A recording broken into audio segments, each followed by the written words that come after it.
Salut à toi, j'espère que tu vas bien. Et laisse-moi, s'il te plaît, évoquer le fait suivant.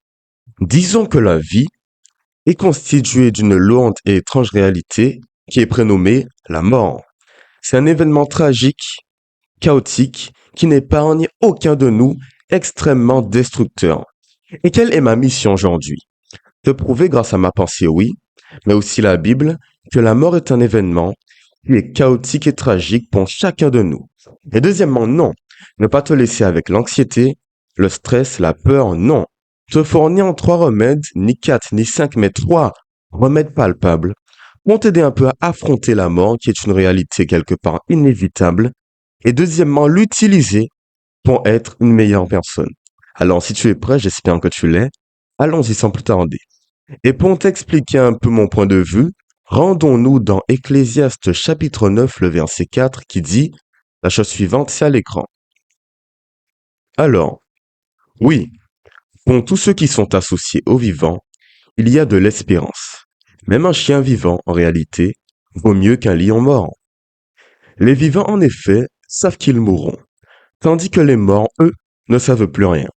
Et ils n'ont même plus de récompense à attendre, puisque leur souvenir est oublié. Même leur amour, leur haine et leur zèle ont déjà disparu. Ils ne prendront et ce plus jamais aucune part à tout ce qui se fait sous le soleil.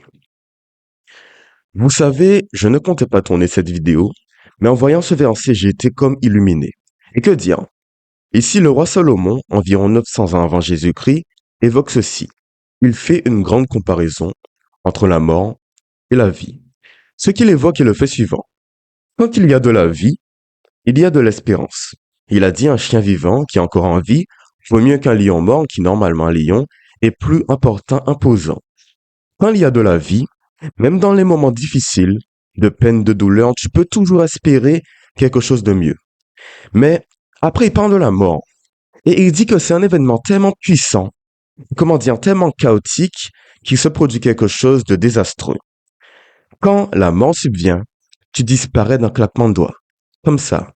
Tes pensées, tes sentiments, tes projets, tout ce qui est bon et mauvais en toi disparaît instantanément. C'est bien ce qui est triste pour moi, pour les gens aussi, pour ton entourage, voir un proche et le voir disparaître, voir tout ce qui le constitue s'éteindre à tout jamais dans l'univers, c'est tragique. Mais le deuxième élément qui fait peur à beaucoup de personnes, et j'en fais partie aussi, c'est le fait suivant. Tout le monde sait que l'on va mourir. Tu sais que tu vas mourir, je le sais aussi, tout le monde le sait. Car il y a très peu de personnes qui ont pu survivre à part Jésus, Moïse dans la Bible, etc. Mais quel est le souci? Et c'est bien cela qui est tragique. On ne sait pas quand on va mourir. On sait juste que l'on va mourir. Ce qui signifie qu'inconsciemment, on vit constamment avec la crainte de mourir un jour. Mais on ne sait pas quand. Voilà pourquoi beaucoup de personnes sont constamment tétanisées à l'idée de la mort, car elles se disent, attends, je pourrais mourir en tournant cette vidéo dans 2 minutes, dans une journée. Alors, à quoi bon faire attention à ce que je fais? Avant des projets, je ne sais pas quand la mort pourrait subvenir. Alors, tu l'as compris. Maintenant, grâce à Ecclésiaste, tu sais que la mort est un événement tragique et ce pour chacun de nous. Maintenant, ma mission, de partager les remèdes. Et j'ai 2 versets pour te trouver 3 remèdes. Allons dans Ecclésiaste chapitre 9, le verset 9 cette fois-ci. Allons-y. Qui dit? Jouis de la vie avec la femme que tu aimes pendant toute la durée de ta vie, sans consistance que Dieu t'a donnée sous le soleil. Pendant toute la durée de ton existence, fumeuse. Car voici quelle est ta part dans la vie, dans la peine que tu te donnes sous le soleil. Tout ce que tu trouves à faire, fais-le s'il te plaît, avec la force que tu as. Car il n'y a ni activité, ni réflexion, ni connaissance et même ni sagesse dans le séjour des morts là où tu vas. Alors j'ai dû étudier un peu ce verset pour bien comprendre. Et j'ai pu, comment dire, retirer, si je puis dire cela comme ça, 3 solutions palpables. La première, la suivante, Salomon dit la chose suivante. Jouis de la vie avec la femme que tu aimes. Mais arrêtons-nous simplement à jouir de la vie. Avec la femme que tu aimes, oui, l'homme que tu aimes, mais non. Cela ne s'arrête pas à l'amour. C'est dans tous les domaines de ta vie. Écoute-moi bien. Pour vaincre la mort, il faut vivre Car en vivant, tu ne vas pas oublier que tu vas mourir, mais tu vas te dire, comment dire, c'est comme si tu vas te révolter face à la mort en te disant, je sais que je pourrais mourir dans 2 secondes, 1 minute, 2 jours, mais actuellement, je suis en vie. Et comment être en vie? Écoute-moi bien. Tu dois simplement profiter de chaque instant de ton existence. Ne pas te cacher de la réalité avec les jeux vidéo, les addictions, les cochonneries, non. Accepte ta vie telle qu'elle est. Les bons moments, les mauvais moments. Les moments de douleur, les moments de peine, les moments de tristesse, peu importe car la vie est chaotique. Et même dans les mauvais moments, il y a des bons moments. Alors profite de ces 2 moments comme s'il n'en faisait qu'un. C'est bien la solution pour protester contre la mort en te disant que oui, tu pourrais mourir, c'est sûr, c'est inévitable, mais actuellement, tu as la solution. La toute première, c'est profiter, jouir de ta vie comme tu ne l'as jamais fait, sainement, bien entendu, pour vaincre un peu la tragédie de la mort. Alors, premier conseil, jouir de la vie.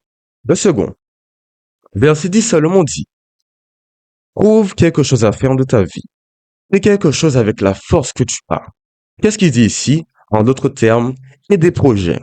Des grands projets, pardon, des grands projets, des petits projets, mais trouve quelque chose à faire de tes mains. Car c'est bien une autre façon d'affronter la mort face à face. Pourquoi?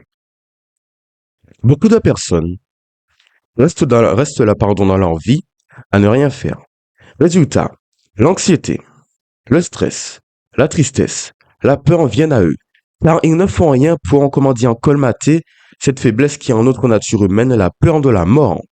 Tu l'as compris. Alors, quelle est la solution? Quand tu as des projets, tu penses un peu comme ceci, un schéma de pensée va se créer. Tu vas te dire, attends, c'est vrai que je peux mourir demain, après-demain, dans 2 jours, ou même dans quelques secondes, mais actuellement, j'ai un projet de vie et je dois me donner chaque instant un maximum sur ces projets pour laisser enfin une vraie empreinte de ce monde, laisser une trace palpable pour ma famille et pour l'univers, pour l'humanité. Et comment faire pour laisser une trace? Il faut des projets. Et le fait de voir la mort en face, quelque part, cela va t'amener à bosser comme un fou, à, comment dire, toujours chercher des solutions pour être meilleur chaque jour dans tes projets, car le temps presse. Ton temps n'est pas illimité. Alors avant de passer au dernier remède, qui est selon moi très intéressant, parlons des 2 premiers. Jouir de la vie et avoir des projets. C'est les 2 solutions premières et ce n'est pas la plus importante, la plus importante. Ah voilà, allons-y. Sache la chose suivante. Depuis le livre de la Genèse dans la Bible ici, qu'est-ce que tu as compris? Tu as littéralement compris que le péché, si tu l'es aussi, le péché est entré dans le monde sans prévenir. Et qu'on dit péché, on dit aussi mort. Or, c'est bien Dieu et Dieu seul qui nous a créés. Ce qui signifie qu'il connaît la dégénérescence que la mort a causée en nous. Pardon? Donc, si toi tu as besoin d'un soutien mental, physique, si tu as cette peur de la mort qui te ronge constamment, ce qui pourrait t'aider, c'est bien Dieu. Car il sait ta peine, il sait ta souffrance et il peut t'aider. Tu le comprends.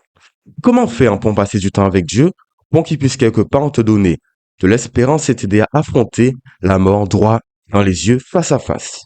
Tu as 2 solutions, 2 outils. Le premier, c'est prier. Quand je dis prier, je n'ai pas dit 30 minutes de prière en yeux fermés comme ça. Non. Tu parles à Dieu, comme si c'est ton ami. Au début, si tu n'as pas la foi, si tu n'es pas sincère, Dieu ne va pas trop t'aider.